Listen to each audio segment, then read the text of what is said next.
the state's version. But you have mentioned on several occasions, then you've been out with the police and then for further investigation, I'll call that investigation, on more than 3 occasions. You have not spoken about you having been offered food or drink by the police, not so? Manje kuyathi ummeli ke mnumzana ne ukhulumile ngamahlandlo amaningi ahlukene la amaphoyisa akhipha khona ngaphakathi kuyiseke police station ahamba nawe elibanisela kade ekunikisa khona bese futhi naphinda nabuya nahamba kwesibili nabuya nahamba kwesithathu naphinda nabuya. Kepha ke awukukhulumi akunalutho olukhulumile mayelana nodaba lokuthi bakuthengele ukudla noma ke amanzi noma kwenzakalani. Abakaze bengithengele ukudla, akaze bengithengele amanzi.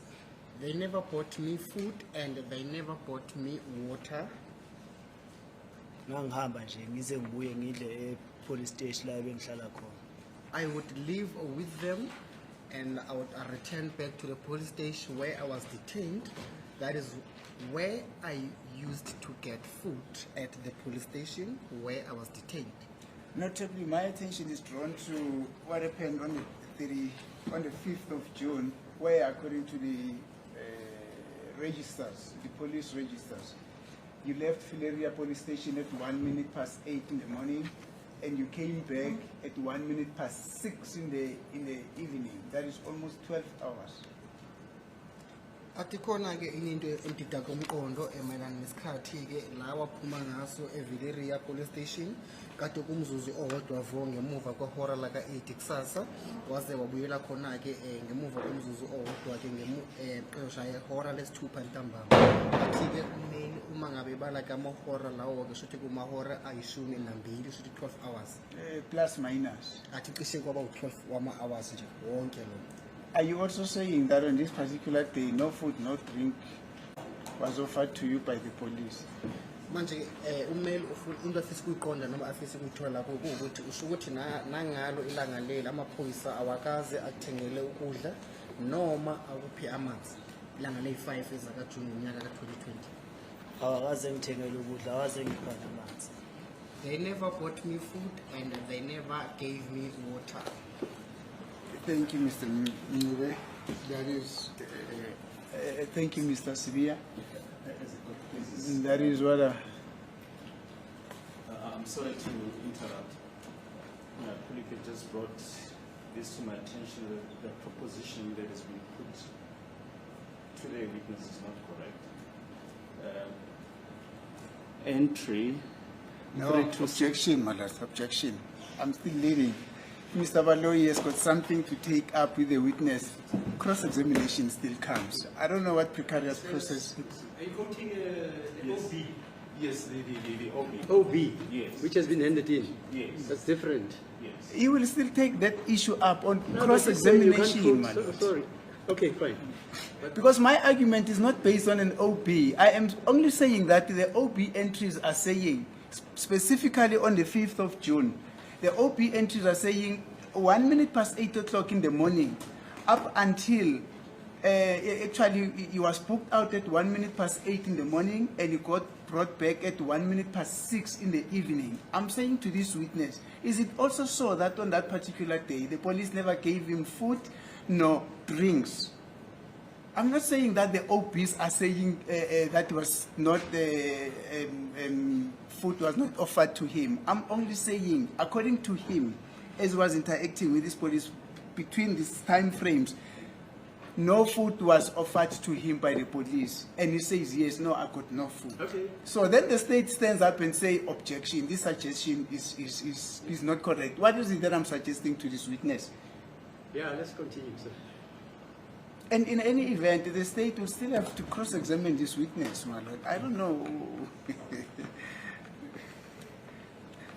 Thank you. So, it's your testimony, just to sum up on this aspect, that on all these dates that you've been out with the police, they offered you no food, they offered you no drinks. onzathumeli uqedela ke inkulumo lena ke emelana namahlandlo nakade uhamba namaphoyisa ngawo ethi ziyade besesha ke icala noma lephenye icala ufakazi bakho ukuthi abakaze bakunike ukudla noma ke iphuzu.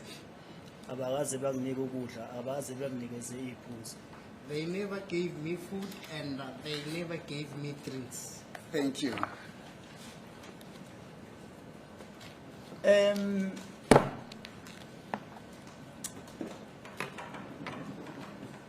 It was mentioned in the trial within a trial that at some point you were taken home to Wanongoma where you stayed. Do you still remember that? Bathi khona ke udawo eqhamukile ngesikhathi kade khona kumzila ngaphakathi komzila noma etrial within a trial ke ngesingisi umbiko ukuthi wena ke bakunikisa emakhaya lapha kini kwaNongoma. Yeah, Usakhumbula lokho? yebo ngiyakhumbula. Yes, I still remember that. When was that? Ekade kuninike kwakunini ngesikhathi kade kunikisa le emakhaya. Kwakuyi-Saturday. It was on a Saturday. Isikhathi kwakusekuseni abangithatha ngaso la.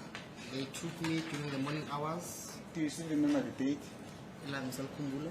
Kwakuzi-6 It was on the 6th June June 2020.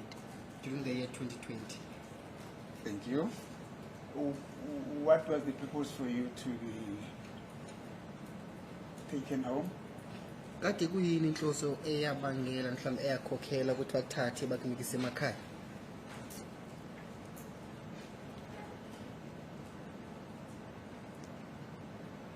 Bathi bafuna ukuyongibonisa abazali bami. They told me that they wanted to take me to my parents. Yes.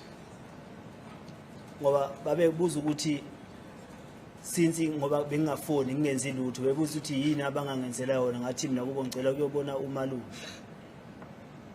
Ngiphinde futhi Angikade ngingafoni ngingaziwe ukuthi ngikuphi. Sonke lesi sikhathi kusuka nge-30 mabe ngithatha bengibona.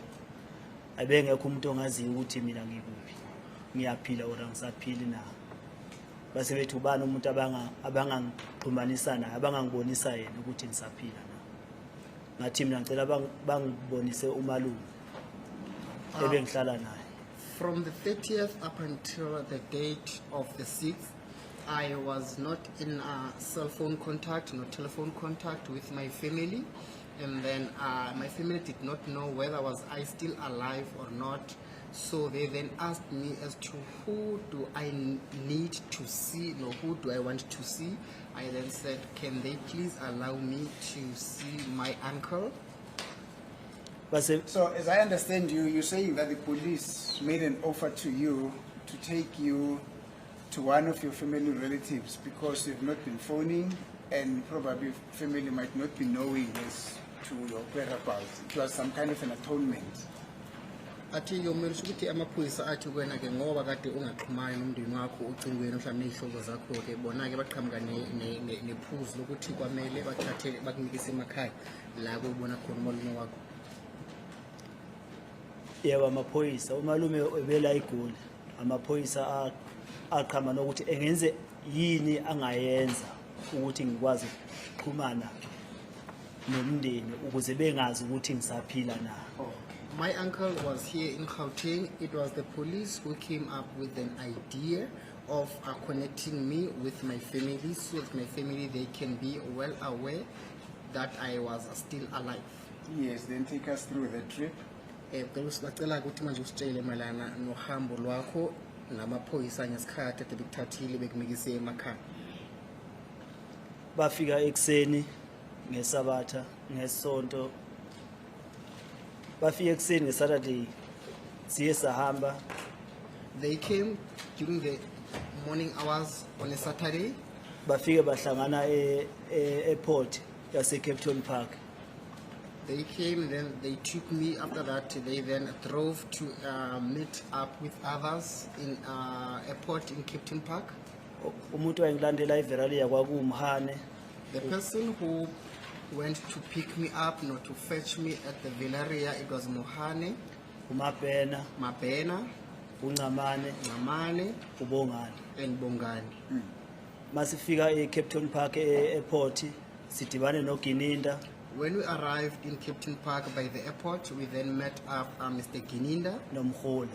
together with Mkhula.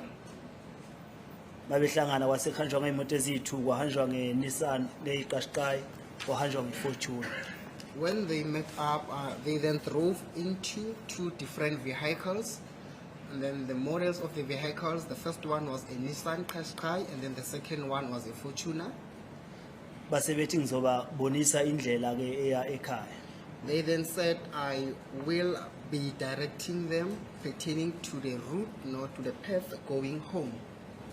Sahamba ke sayofika ekhaya. They then drove up until we reached home. Yes. Masifika emakhaya bendlula epolice station yakwaceza.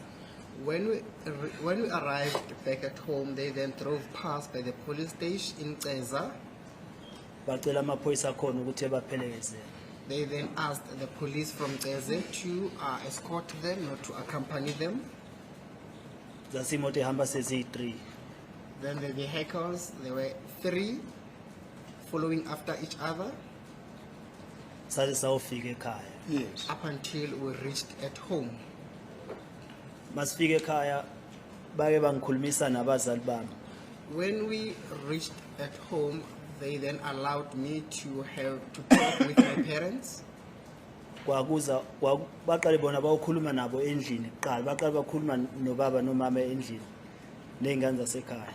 However, the police, they firstly went inside the house to talk with my father, my mother, together with my siblings. Kwase kuza ubaba kokuqala emontweni wafika wangena emontweni bathi angikhulumele naye emontweni. And then my father, he was the first person to come out from the house, and then he approached the vehicle in which I was seated. And then they then said that he should talk with me whilst I was still inside the car. Yes. Wangibuza baba ukuthi kwenze njani ngamtshela ukuthi ngiboshwa ngamaphoyisa angibophela icala engingalazi angishayile ngambonisa nezandla la ukuthi zinjani wangibona nami emzimbeni ukuthi angisiyo lengane yakhe le ayaziyo. And then my father asked me as to what was happening, what has happened. I then informed him that I got arrested by the police for something that I am not even aware, no, for something that I did not know. And I even showed him where I got injured in my hands, and he also observed that I was no longer the person whom he knew me. Ngamtshela ngathi bathi mina ngabulala uSenzo mina ngazi lutho ngibulala kwaSenzo. I further informed him that the police, they are alleging that I have killed Senzo, and I don't know anything about the death of Senzo. Ubaba wazi wehlelwa zinyembezi wakhala ngaleso sikhathi leso. Then my father cried during that time. Ngendlela He ayengibona cried tears during that time, ngendlela ayengibona ngiyiyo. simply because of the manner or the way in which he saw me, the status in which he saw me. Nokuthi sonke lesikhathi kudala bengifuna bengazi bazongithola bethumela abantu nasemajele nasema-police station akhona lapha eThembisa bengangitholi ukuthi bazongithola. And during that period, my family was looking for me, and they did not know as to where will they find me. And they even sent people to Tembisa police station to look for me, and even to prison.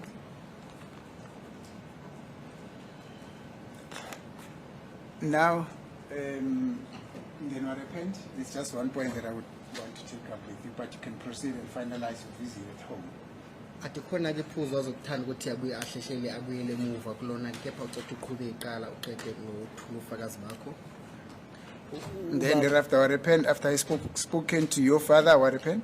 Ngemuva ukuthi uqhube nobaba wakho yini eyenzeka ke mfowethu. Kwaphinde kweza umama futhi. Then my mother came. Naye ngaphinde ngamchazela ukuthi la ngiboshwe icala engingalazi ngishawa amaphoyisa since angibopha asengishaye kaningi. I've also explained to my mother that I was arrested by the police, and then they've been assaulting me, and they arrested me for something that I am not even aware of. and they had assaulted me many different times. athi mina ngabulala usenzo so noma ngiwatshena ukuthi mina angazi lutho ngofaka senzo sangibulala isenzo ebelokho elibele ngishaya. I informed my mother that the police, they're alleging that I have killed Senzo, and when I was replying to the police by saying that I don't know anything about the death of Senzo and I did not kill Senzo, they kept on assaulting me. Nawo mama wazwa